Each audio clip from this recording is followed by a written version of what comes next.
Hi everyone, I'm Kim, and making this video on behalf of my husband and myself for an update on our business, Angler's Oasis.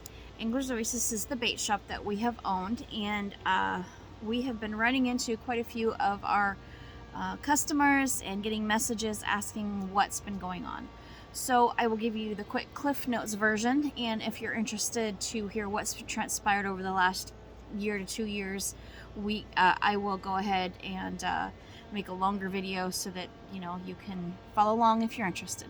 But basically, yes, we did close the business. Yes, we still own it. Yes, it has been for sale for this last year, and yes, we did take it off of the market not too long ago. And yes, we are going to be selling off all of our inventory, and those things we'll be posting here on Facebook. And for those items that we can ship on Marketplace, that's a longer term thing because we do have so much inventory. But a lot of the local, we're hoping to sell a lot of what we have locally, just because we don't want to incur the expenses of shipping, and it can be quite expensive, and so we'll do good deals for our inventory for all of the local customers and folks around the area. And yes, we do plan on relisting it very soon, and we are willing to do a land contract on that. So if you are interested in the property, give us a holler and we can give you the details on that.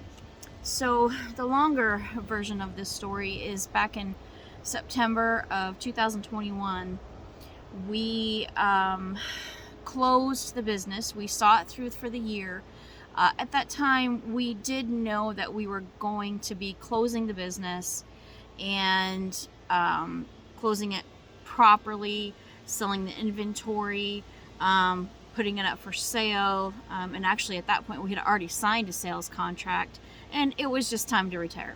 It was simply time. And what ended up happening is, like I said, we saw it through the end of the fishing season, and sorry, it's pretty windy, but anyways, so the day after we closed for the season, now keep in mind we still planned on closing the business permanently, properly, but the day that we closed for the season, the very following day, my husband's special needs adult son was illegally removed from his care home, and he was going to be basically turned out on the street or left in jail, and jail is not the place for him because of his functioning level, and the home he was in illegally placed him out on the street. And so, and through a series of community mental health mistakes, ineptness, it's a long story, but we agreed to take him in to our home for 2 days in between placements. And for anybody who had been following along with any of our other videos, it turned into an entire year. The very moment my husband's adult son, so my stepson, Jamin, stepped into our home, life as we know it totally changed. And we basically became, and I hate to say it this way, but prisoners of our own home. So Jamin requires a team of people. He requires trained staff to handle his medical needs, his extensive medical needs, his behavioral needs. He's 24 years old, but functions at about 3 years old. He can never be alone, and he's a violent autistic. And that left us in a very tough position because it was just the two of us. He was receiving no services that he was supposed to be receiving. He was supposed to be in school, and they had been denying him that of no fault of his own.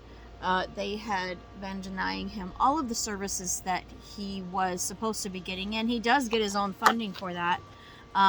My husband, he was never supposed to be with us. Even the judge said my husband is supposed to have legal custody but not physical custody because his son requires such a high level of care. He needs to be in the care facilities. And my husband is also disabled and handicapped. He is a ward of the state, so through a lot of mishaps, the system is just broken and failures. He did end up being with us for a year. So the physical and financial demands to take care of him this last year has literally cost us everything, more than what we had. It almost cost us the business because we got behind on taxes, even though we own it outright. It's almost cost us our home, and we're still not out of the woods on that yet. All of our income and everything stopped and just snowballed very, very quickly. We found ourselves and we still have, weren't able to pay our mortgage, and so again we're trying to work that out. But we found ourselves in a situation where we could barely leave our house. We couldn't transport him because he wasn't safe for us to transport. And we also found that we became to where we couldn't even function inside of our own home because he is violent and he requires so much attention for care that just the two of us, it was near impossible. So back to the bait shop property, we did attempt in the very beginning, because when we were supposed to only take him for 2 days, 2 days turned into 2 weeks, which turned into 2 months, which turned into a year. But we did attempt in the very beginning to start following through with the plans of selling the inventory, properly closing the business, putting the liquor license in escrow, all of the things that take time and attention. But everything just basically proved to be impossible. And as far as the sale of the property itself, I know that people that are driving by or know the business have seen it kind of fall into some disrepair. We did have some squatters that we had to deal with. We had some felonies from some employees of the business next to us, and so we had to deal with all of that, and have had to deal with that the last couple of years. But it was, first of all, listed mistakenly. We listed it as a commercial property, and the business, since it was a thriving bait shop. It's an absolute gem for anybody who's been in the store and was a customer. It's just an absolute gem. And the bait shops are really a dying breed. They're not very, they're few and far between. But it was listed mistakenly. There is a very small single wide trailer on the property, and it was listed as a 1-bedroom, 1-bathroom, so it wasn't getting much attention, although it's a 3-bedroom, 2-bathroom. And then we did have 2 sales contracts along the way. The first person just simply couldn't get financing. Banks are not really interested in loaning on the amount of inventory that we had, nor are they interested in loaning on a trailer, especially commercial loans. And so that contract fell through, and then we had a secondary contract come in, and this just went on for ages. But the person wasn't interested in the bait shop business. They were interested in the property and the liquor license, and that was it. There were a lot of details that continually needed to be worked out. We had agreed, but they were unable to sell their property, which was going to allow them to buy our property. And so that contract, that didn't go through, and that didn't go through basically at the same time our real estate contract came due. And so in talking extensively with our real estate agent, we decided to terminate that, or not renew that contract, and would want to relist it this time as instead of a commercial property, we would be listing it as a residential property with the commercial property attached, and just completely take the bait shop business out of it. If somebody wants to keep it a bait shop, we would certainly be willing to work out selling the inventory and all of the business contacts and suppliers and things like that, even the liquor license. But at this point in time, it looks like we'll be able to move it much quicker as selling it as just a property. And in Newburgh Township, that is a good thing, because it is zoned commercial or residential. When we got the second contract come in, and we knew that person wasn't going to be wanting it as a bait shop, and we thought this was a done deal, we had a closing date and everything, the very end of the school year this past year, we did get my stepson back into school, and that freed our time. We had less than 20 days before the summer started, and all of the half days and 4-day weeks and all the days off that the kids had, especially towards the end of the year. But we went ahead and packed up all the inventory and moved it back here so that we could start selling it, which we did. I started selling quite a bit of it on Facebook Marketplace, but even that proved to be impossible because we could hardly finish what we started. When you live with an unsafe person, when you live with somebody who can become violent at any minute, when you live with somebody that needs to be watched every waking moment, it became impossible. And beside the fact that he actually injured me, put me in the hospital, and all the while we're fighting with the state, we're fighting with the courts, we're fighting with Adult Protective Services, we're fighting with community mental health primarily to get him placement, and they were putting up roadblocks every step of the way. They were mismanaging him in many ways, and primarily mismanaging his meds. We'd had him checked into a couple psych hospitals to get that straightened out.